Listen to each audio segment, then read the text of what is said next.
ইজন একাডেমিলৈ আৰু এটা নতুন ভিডিঅ'লৈকে স্বাগতম। আজি আমি এনালাইচিছ কৰিম অহাকালি মানে 4 মাৰ্চৰ কাৰণে। ইয়াৰ আগৰ ভিডিঅ'টোত আমি এটা কথা জনাইছিলোঁ যে নিফটিয়ে যিটো এটা কেণ্ডেল বনাইছে, চ' মাৰ্কেট আকৌ এবাৰ 22,000লৈকে এবাৰ আহিব পাৰে। চ' তাৰ পৰা ৰিকভাৰী ল'ব পাৰে, নহ'লে 21,800 ইয়াৰ পৰাও ৰিকভাৰী লোৱা চান্স আছে। চ' মই এইটোৱে কথা জনাইছিলোঁ যে মাৰ্কেটত এইখিনি লেভেলত শ্বৰ্ট কৰিব নোৱাৰি। চ' আজি বহুতবাৰ মাৰ্কেটে 22,000ত টাচ কৰি পেলাই ওপৰলৈকে গৈ আছে। অলদো আৰু চাব গ'লে এইটো এনেকুৱা মাত্ৰ 5 পইণ্ট ডাউন আছে নিফটিত, যেতিয়া ৰিলায়েন্স নিফটিৰ মেইন কম্পনেণ্ট 3% ডাউন আছিল, তেতিয়া নিফটি ইমানখিনি। যদি কালি যদি ৰিলায়েন্সে পাৰ্টিচিপেট কৰে, তেনেহ'লে নিফটি ওপৰলৈকে যোৱাৰ এটা সম্ভাৱনা আছে। বাট যিহেতু মাৰ্কেট এতিয়াও আপোনাৰ চেলিং মানে বেয়াৰিছ ট্ৰেণ্ডতে আছে, গতিকে ইমান সোনকালে যে মাৰ্কেটৰ ট্ৰেণ্ড ৰিভাৰ্চেল হ'ব, সেইটো কোৱাটো অলপমান দিগদাৰ। এনেকুৱাও হ'ব পাৰে অহাকালি আমি গ্যাপ ডাউনো খুলিব পাৰোঁ, বিকজ আজি মুড মহল চব ঠিক আছিল, তথাপিও নিফটি ৰেডে ক্ল'জ দিছে। চ' যদি গ্ল'বেল মাৰ্কেটত চেল অফ আহে, তেনেহ'লে কি হ'ব, আজি আমি অহাকালি আমি আকৌ 20,000 টেষ্ট কৰিব পাৰোঁ, নহ'লে গ্যাপ ডাউন 22,000ত খুলি পেলাই এবাৰ তলতো আহিব পাৰে।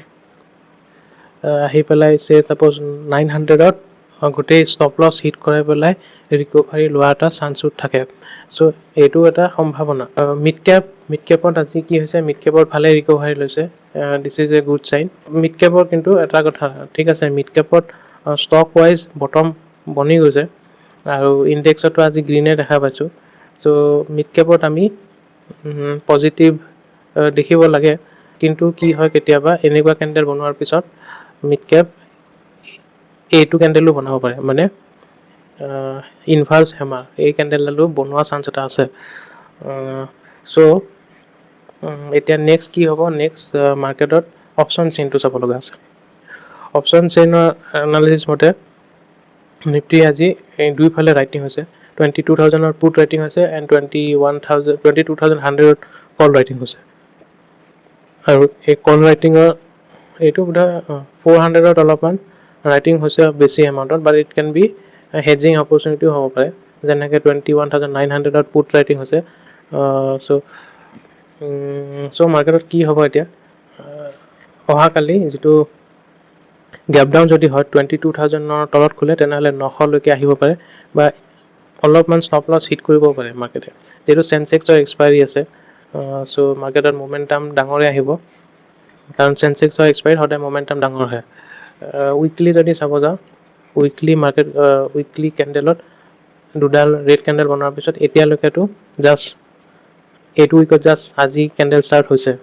চ' অকণমান তললৈকে আহিব পাৰে এইটো উইকলি কেণ্ডেল, মানে উইকলি কেণ্ডেল ইমানখিনিলৈকে আহিব পাৰে। চ' তাৰপিছত বোধহয় আমি এইটো যদি এনেকুৱা যদি কেণ্ডেল বনায়, মানে এইটো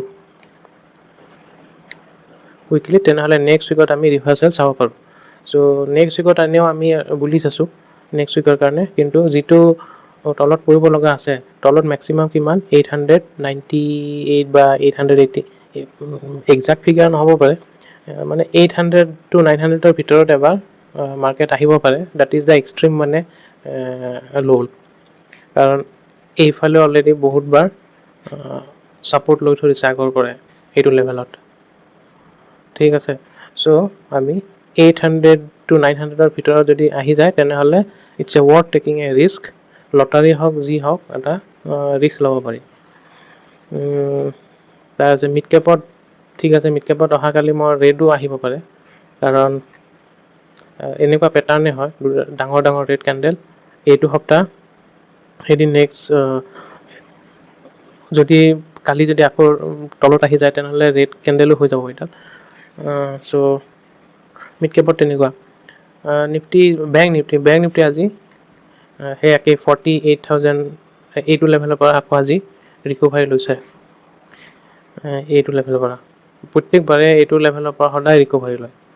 চ' বেংক নিফটি হয় এদিন ব্ৰেকডাউন দিব আৰু নহ'লে ব্ৰেকডাউন দিয়া চান্স এটা বেছি আছে ইয়াতে ফ্ৰিক মানে ব্ৰেকডাউন যিটো কয় ফ্ৰিক ব্ৰেকডাউন এটা দিব পাৰে বাকী কিছুমান শ্বেয়াৰ আছে যেনেকৈ BSC এইবোৰ প্ৰশ্ন আহে BSC কি হ'ব বা IRFC এইবোৰ ষ্টকৰ কি হ'ব চাওক এইবোৰ ষ্টক লাহে লাহে আজি ষ্ট্ৰং হ'ব ধৰিছে বাট বিশেষকৈ সেইবোৰ শ্বৰ্ট কাভাৰিং হয় গতিকে মাৰ্কেটত আকৌ মোমেণ্টাম আহিব পাৰে ওপৰলৈকে কিন্তু আমি 800 to 21,800 to 900 এইখিনি লেভেলৰ পৰা আমি চাব লাগিব এইখিনিয়ে ভিডিঅ'টো লাইক কৰিব শ্বেয়াৰ কৰিব আৰু হওক আপোনালোকে যদি এইটো লেভেলৰ পৰা ইনভেষ্টমেণ্ট কৰে তেনেহ'লে মোৰ লাগি আছে এটলিষ্ট মানে নেক্সট 2 to 3 ইয়াৰ্ছত এটলিষ্ট ভাল এটা ৰিটাৰ্ণ পাব লাগে বিকজ নিফটি এইটো লেভেল